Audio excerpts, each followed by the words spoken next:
Hello everyone, welcome to success with Rai academy. 12 मार्च 2021 के दैनिक जागरण के राष्ट्रीय संस्करण को आज के इस वीडियो में डिस्कस करेंगे। तो चलिए वीडियो को शुरू करते हैं। सबसे पहली जो न्यूज़ है नेशनल न्यूज़ से कि झारखंड में स्थानीय लोगों को निजी क्षेत्र में मिलेगा आरक्षण। अभी देखिए ये हवा काफ़ी चली हुई है, क्योंकि अभी कुछ ही दिन पहले हरियाणा ने भी ये स्टेप लिया था कि जो निजी क्षेत्र है उसमें 75% लोकल लोगों को आरक्षण दिया जाएगा, जिनकी पेमेंट 50,000 रुपये से कम होती है। इससे पहले ये आंध्र प्रदेश ने डिसीजन लिया था, लेकिन आंध्र प्रदेश का मामला हाई कोर्ट में चला गया था, वो वहाँ पर अभी लंबित है, कोई फैसला नहीं आया है। ऐसे ही मध्य प्रदेश सरकार ने भी फैसला लिया था और गोवा गवर्नमेंट ने लिया था। राज्य सरकार प्रदेश में खुलने वाली निजी कंपनियों में 75% आरक्षण स्थानीय लोगों के लिए सुनिश्चित करवाना चाहती है। इसके लिए विधानसभा में बिल लेकर आने की योजना है। बिल पास होने के बाद यह कानून का रूप लेगा, लेकिन इससे पूर्व कैबिनेट की अनुमति आवश्यक होगी। इसी उद्देश्य से श्रम विभाग ने कैबिनेट के लिए प्रस्ताव तैयार किया है। तैयार प्रस्ताव में 30,000 रुपये तक की तमाम नौकरियों में स्थानीय लोगों के लिए 75% आरक्षण का प्रावधान होगा। जो कंपनियां इसकी अवहेलना करेंगी उनके खिलाफ कानूनी कार्रवाई करने का भी प्रावधान किया जाएगा। निजी कंपनियों में लेखा कार्य से जुड़ी कर्मी और चतुर्थ वर्गीय कर्मचारी स्थानीय होंगे। प्रस्ताव पर विधि विभाग, कार्मिक विभाग और वित्त विभाग की अनुशंसा अभी प्राप्त किया जाना बाकी है। नेक्स्ट न्यूज़ है कि मानवता और विश्व की भलाई के लिए है आत्मनिर्भर भारत। ये स्टेटमेंट दिया है नरेंद्र मोदी ने। केवल अपने लिए संपत्ति अर्जित करना ही नहीं, बल्कि मानवता एवं विश्व की भलाई आत्मनिर्भर भारत का मूल मंत्र है। गुरुवार को वीडियो कॉन्फ्रेंसिंग के जरिए स्वामी चिद्भवानंद की टीका वाली श्रीमद् भागवत गीता के किंडल वर्जन के लोकार्पण के अवसर पर प्रधानमंत्री नरेंद्र मोदी ने अपने संबोधन में ये बात कही है। उन्होंने कहा कि गीता मनुष्य को कर्म का संदेश देती है। आज 1.3 अरब भारतीयों ने देश को आत्मनिर्भर बनाने के लिए अपने हिस्से का कर्म करने की ठान ली है। भविष्य की दृष्टि से आत्मनिर्भर भारत सबके हित में है। कोरोना काल का जिक्र करते हुए मोदी ने कहा कि जब दुनिया को दवा की जरूरत थी, तब भारत ने इस दिशा में हर संभव सहायता की। उन्होंने कहा कि हमारे वैज्ञानिकों ने कम समय में वैक्सीन तैयार की। आज भारत में बनी वैक्सीन पूरी दुनिया में जा रही है। हम मानवता की सहायता करना चाहते हैं। मानवता इस समय एक वैश्विक महामारी से लड़ रही है। नेक्स्ट न्यूज़ है इंटरनेशनल पेज से कि रिश्तों की नई जमीन तैयार करेगी क्वाड की बैठक। देखिए एक ग्रुप बना है जापान, ऑस्ट्रेलिया, अमेरिका और भारत का, और ये जो ग्रुप बना है वो कोविड-19 की जो महामारी आई है उसके बाद बना है। चीन ने इस पर कई तरीके की आपत्ति भी जताई थी, ऑस्ट्रेलिया को डराया भी था, लेकिन ऑस्ट्रेलिया को ये बोला था कि आप क्वाड में शामिल नहीं हो सकते हैं। तो इन सब के बावजूद ऑस्ट्रेलिया ने अमेरिका और भारत के सपोर्ट से इस ग्रुप को ज्वाइन किया और इसकी अब बैठक भी बहुत जल्द होने वाली है। क्वाड देशों यानी जापान, ऑस्ट्रेलिया, अमेरिका और भारत के प्रमुखों की ऐतिहासिक बैठक को लेकर भारत सरकार की तैयारियां तकरीबन पूरी हैं, लेकिन इसके साथ ही विदेश मंत्रालय का एक पूरा प्रकोष्ठ ब्रिक्स देश यानी ब्राज़ील, रूस, भारत, चीन और साउथ अफ्रीका के तहत होने वाली कई बैठकों की तैयारी में भी कोई कोताही नहीं कर रहा है। भारतीय अधिकारी ब्रिक्स के अन्य सदस्य देशों के साथ लगातार संपर्क में हैं, यानी जून जुलाई से इस संगठन के तहत विदेश, रक्षा, उद्योग और वित्त मंत्रियों के बीच की बैठक को लेकर अंतिम रूप दिया जा सके। भारत इस साल ब्रिक्स की अध्यक्षता कर रहा है और इस संगठन के प्रमुखों की बैठक भी भारत में ही आयोजित होने की तैयारी की जा रही है। नेक्स्ट है चीन से मुकाबले को तैनात होगी राफेल की दूसरी स्क्वाड्रन। चीन के खतरों का मुकाबला करने के लिए भारतीय वायुसेना की अगले महीने बंगाल में हाशीमारा एयरफोर्स बेस पर राफेल लड़ाकू विमानों की दूसरी स्क्वाड्रन बनाने की योजना है। वायुसेना के ऑपरेशंस के लिए हाशीमारा एक सामरिक बेस है, क्योंकि यह भूटान और चुम्बी घाटी के नज़दीक है। चुम्बी घाटी में ही भारत, भूटान और चीन के बीच का ट्राई जंक्शन और डोकलाम स्थित है। यहाँ 2017 में चीन की सेना के साथ काफ़ी लंबा गतिरोध चला था। उक्त ट्राई जंक्शन तीनों ही देशों के लिए चिंता का सबब है। भारतीय वायुसेना के एक अधिकारी ने बताया कि राफेल की दूसरी स्क्वाड्रन इस साल अप्रैल के मध्य में हाशीमारा स्थित अपने मेन ऑपरेटिंग बेस पर बनाई जा रही है। अब नेक्स्ट पेज है हमारा बिजनेस पेज कि एनसीएससी बताएगा किन कंपनियों ने किन कंपनियों से खरीदे जाएंगे टेलीकॉम उपकरण। देश की सुरक्षा को ध्यान में रखते हुए टेलीकॉम क्षेत्र से जुड़ी निजी कंपनियों को अब भरोसेमंद स्रोतों से ही टेलीकॉम उपकरण की खरीदारी करनी होगी। सरकार ने टेलीकॉम उपकरणों की सुरक्षा एवं खरीद के लिए भरोसेमंद माध्यम तय करने की जिम्मेदारी नेशनल साइबर सिक्योरिटी कोऑर्डिनेटर यानी NCSC को दी है। भरोसेमंद स्रोत एवं जांचे परखे उत्पादों की सूची NCSC की तरफ से जारी की जाएगी। NCSC गैर भरोसेमंद स्रोतों की भी सूची जारी कर सकता है। ऐसे स्रोतों से किसी भी प्रकार की खरीदारी की मनमानी रहेगी। नेक्स्ट न्यूज़ है, अगले वर्ष से पहले इकोनॉमी का सामान्य होना मुश्किल। अपनी जो अग्रणी rating agency Moody's investors service ने गुरुवार को कहा कि कोविड-19 के कारण कंपनियों और संस्थानों की साख में जो गिरावट आई है वह अकल्पनीय है, लेकिन आर्थिक गतिविधियों के मामले में दुनिया की अधिकांश अर्थव्यवस्था वर्ष 2022 से पहले तक महामारी पूर्व के स्तर पर नहीं पहुंचेगी। विश्व स्वास्थ्य संगठन ने पिछले वर्ष 11 मार्च को ही कोविड को महामारी घोषित किया था।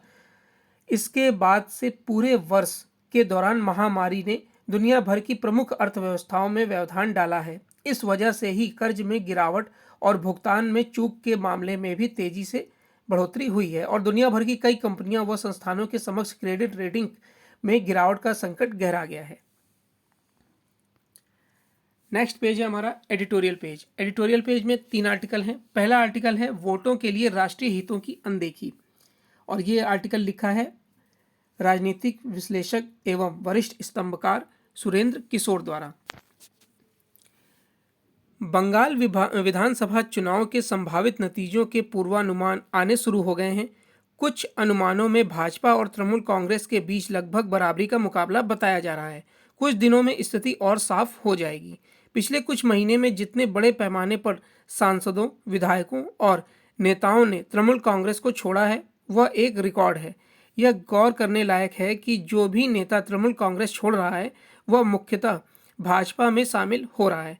आमतौर पर ऐसा तब होता है जब दल छोड़ने वाले नेताओं को उनके मतदाताओं से यह संकेत मिलता है कि किसी खास दल से चुनाव लड़ेंगे, तभी उन्हें वोट मिलेगा।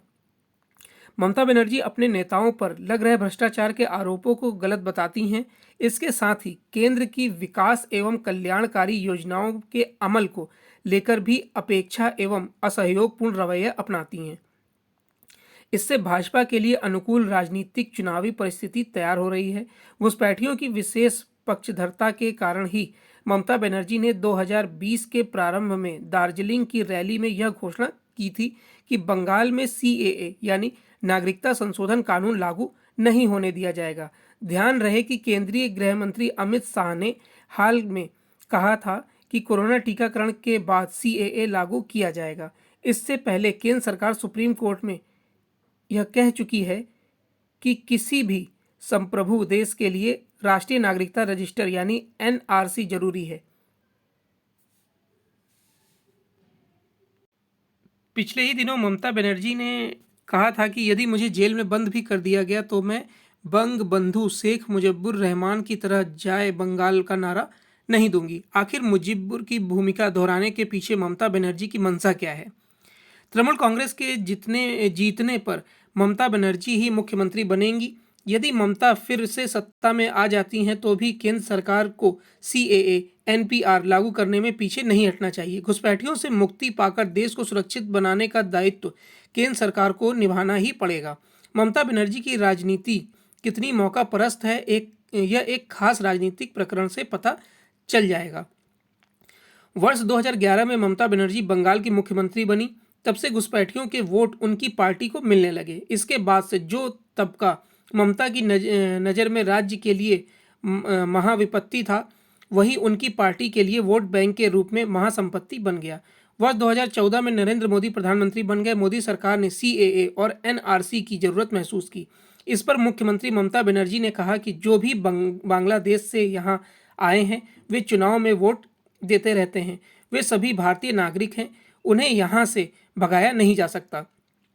CAA, NPR और NRC के विरोध में ममता ने एक अन्य अवसर पर यह भी कहा कि इसे लागू करने पर गृह युद्ध हो जाएगा। देखना है कि बंगाल में क्या होता है। वहां जो भी हो, देशघाती राजनीति को पनपने का अवसर नहीं मिलना चाहिए। नेक्स्ट है राष्ट्रीय चेतना जगाने वाला दांडी मार्च।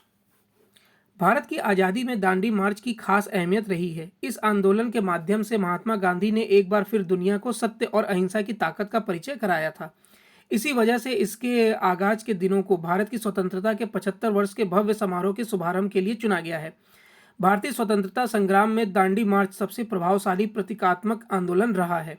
इसके बाद से ही ब्रिटिश हुकूमत की औपनिवेशिक सत्ता दबाव में आने लगी थी। भारत में नमक बनाने की परंपरा प्राचीन काल से रही है। परंपरागत ढंग से नमक बनाने का काम किसानों द्वारा किया जाता है, जिसे नमक किसान भी कहा जाता है। पहले यह कार्य खास जाति के लोग के हवाले था। बाद में नमक बनाने की तकनीक में धीरे धीरे सुधार हुआ। समय के साथ नमक जरूरत की वस्तु के बजाय व्यापार की वस्तु बनने लगी। उसी दौरान अंग्रेजी सरकार ने कानून बनाकर भारतीयों द्वारा नमक बनाने पर प्रतिबंध लगा दिया। भारतीयों में इसका भारी विरोध हुआ। इस कानून को तोड़कर भारतीयों को उनके हक दिलाने के लिए गांधी जी ने दांडी मार्च किया। गिरफ्तारी से पूर्व गांधी जी ने अपने संदेश में कहा था कि त्याग के बिना मिला हुआ स्वराज टिक नहीं सकता, अतः संभव है कि जनता को असीम बलिदान करना पड़े। सच्चे बलिदान में एक ही पक्ष को कष्ट झेलना पड़ेगा, अर्थात बिना मारे मरना पड़ता है। दांडी यात्रा का वर्णन करते हुए लंदन टेलीग्राफ के तत्कालीन संवाददाता अश्मित वार्टलेट ने लिखा था, कौन जाने यह घटना आगे चलकर ऐतिहासिक बन जाए। इस एक ईश्वर दूत की गिरफ्तारी कोई छोटी बात है। सच्चे झूठे की भगवान जाने, परंतु इसमें कोई शक नहीं कि गांधी आज करोड़ों भारतीयों की दृष्टि में महात्मा और दिव्य पुरुष हैं। भारत की आज़ादी का यह सबसे महत्वपूर्ण पड़ाव था जो दांडी यात्रा से निकला था। गांधी जी की दांडी यात्रा के साथ भारत भर में राष्ट्रीय चेतना की लहर चल पड़ी। भारत की स्वतंत्रता के लिए गांधी जी का दांडी मार्च आज भी मुश्किल वक्त में सही फैसले लेने की राह दिखाता है और लोगों को त्याग की अहमियत समझाता है। यही वजह है कि करीब 91 साल बाद जब मैं उसी मिट्टी पर आज़ादी के 75 साल के अमृत उत्सव के मौके पर पद यात्रा कर रहा हूँ, तब देश के हालात बदले हुए हैं। और ये बोल रहे हैं केंद्रीय पर्यटन एवं संस्कृति राज्य मंत्री प्रहलाद सिंह पटेल। देश जब आज़ादी का 100वां महोत्सव मनाएगा तो पूरी दुनिया के सामने हम एक ऐसा उदाहरण देंगे जिसके विजय गीत दुनिया भर के हर आंगन में दोहराए जाएंगे और हमारी संस्कृति का वैभव गान हर दिल में होगा। आइए इसे हासिल करने के लिए हम एकजुट हो जाएं। नेक्स्ट है कि निजी क्षेत्र की नौकरियां। यह शुभ संकेत नहीं है कि झारखंड सरकार भी निजी क्षेत्र में नौकरियों में 75% आरक्षण लागू करने की तैयारी कर रही है। अभी हाल में हरियाणा सरकार ने भी इसी तरह का कदम उठाया है। इसके तहत निजी क्षेत्र की कंपनियों को 50,000 रुपये तक की मासिक वेतन वाली नौकरियों में से 75% राज्य के लोगों को देनी होगी। इस तरह की पहल नई नहीं है, कई और राज्य भी इस तरह के कदम उठा चुके हैं। कहीं निजी क्षेत्र पर 70% नौकरियां स्थानीय लोगों को देने की शर्त लगाई गई है तो कहीं 75%। विडंबना यह है कि ऐसे कदम कानूनी रूप से न्याय संगत न माने जाने के बाद भी उठाए जा रहे हैं। आंध्र सरकार इसी तरह के अपने फैसले को इसलिए नहीं लागू कर सकी क्योंकि उसे उच्च न्यायालय में चुनौती दे दी गई। अन्य राज्यों में ऐसे ही फैसलों का भविष्य जो भी हो, इसकी अनदेखी नहीं की जानी चाहिए कि हमारा संविधान पंथ, जाति, लिंग, जन्म स्थान आदि के आधार पर किसी तरीके के भेदभाव की अनुमति नहीं देता है। भले ही निजी क्षेत्र की नौकरियां स्थानीय लोगों को देने का फैसले के जरिए जनता को यह संदेश देने की कोशिश की जाती है कि सरकार उनके हितों की रक्षा के लिए प्रतिबद्ध है, लेकिन ऐसे कदम कुल मिलाकर निजी क्षेत्र को हतोत्साहित ही करते हैं। इसमें भी खराब यह बात होती है कि वे पिछले दरवाजे से इंस्पेक्टर राज की वापसी का कारण भी बनते हैं। इसके नतीजे में नए उद्योग धंधे स्थापित करने वाले भी हतोत्साहित होते हैं। नेक्स्ट न्यूज़ है उत्तर प्रदेश और मुंबई के बीच होगा विजय हजारे ट्रॉफी का फाइनल मुकाबला। उत्तर प्रदेश और मुंबई के बीच रविवार को अरुण जेटली स्टेडियम में विजय हजारे ट्रॉफी का खिताबी मुकाबला होगा। शानदार फॉर्म में चल रहे मुंबई के कप्तान पृथ्वी शॉ ने पालम मैदान पर लगातार दूसरे और एक सत्र में टूर्नामेंट का चौथा शतक जड़कर कर्नाटक को सेमीफाइनल में पराजित किया। वहीं उत्तर प्रदेश में अरुण जेटली स्टेडियम में अक्षयदीप नाथ के अर्धशतक की बदौलत गुजरात को 5 विकेट से पराजित किया था। तो ये आज का 12 मार्च 2021 का दैनिक जागरण का राष्ट्रीय संस्करण था। आई होप आपको वीडियो अच्छा लगा होगा। अगर आपको वीडियो अच्छा लगा हो तो लाइक और शेयर कर दीजिएगा। वीडियो देखने के लिए धन्यवाद।